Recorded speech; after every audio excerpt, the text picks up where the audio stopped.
All right, welcome back here to the Hill on News Nation. So the Florida governor, Ron DeSantis, and Disney appear to be ending their years-long fight.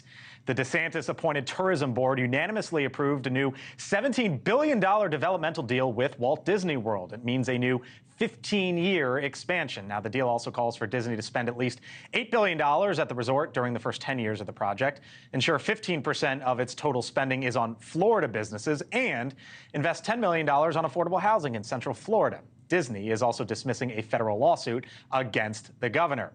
Come on in, Marc Caputo, national political reporter for the Bulwark, or as I say all the time, no one knows Florida politics better than this man right here. All right, Marc, I was reading and trying to figure out someone's got to win and someone's got to lose, right? This was a nasty public battle, and I couldn't figure it out.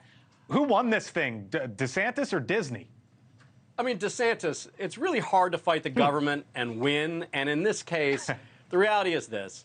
Ron DeSantis just got mad at Disney and said, you know what, you've got this self-governing tax district, I'm going to take it away from you. Disney then pulled a fast one and thought they found a way to circumvent the self-governing tax district.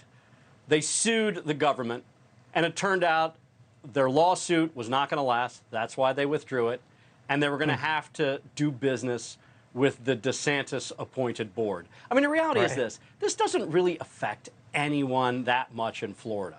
However, DeSantis, perhaps to his credit, got Disney to build a little more affordable housing. It's sorely in need in Central Florida and all over Florida. But this is just sort of a leftover fight from the quote-unquote don't say gay bill, which was also sort of misnamed, and that was a mess. Yeah, for sure. So I was looking at the timing, though. This started in February 2023. DeSantis announced he was running for president in May. That's when we were all talking when, not if, Ron DeSantis was going to run for president, right? He bows out of the race in January 2024 when things didn't go so well for him. And then, oh, by the way, in March, all of this is just fine. I'm not sure there's much coincidental in politics, Marc, but was this just a presidential ploy? I know you say he won, so he came out on top, but was it just a ploy as he was running for president? I think it's more like DeSantis wanted to flex, and he had absolutely no reason to change the governing board that oversaw Disney's taxing district, but he decided to do it anyway just to prove he could do it. It used to be that Disney cast a really big shadow over Florida, a really big shadow over Tallahassee, and DeSantis just did what he wanted to do, and Disney was powerless to stop it.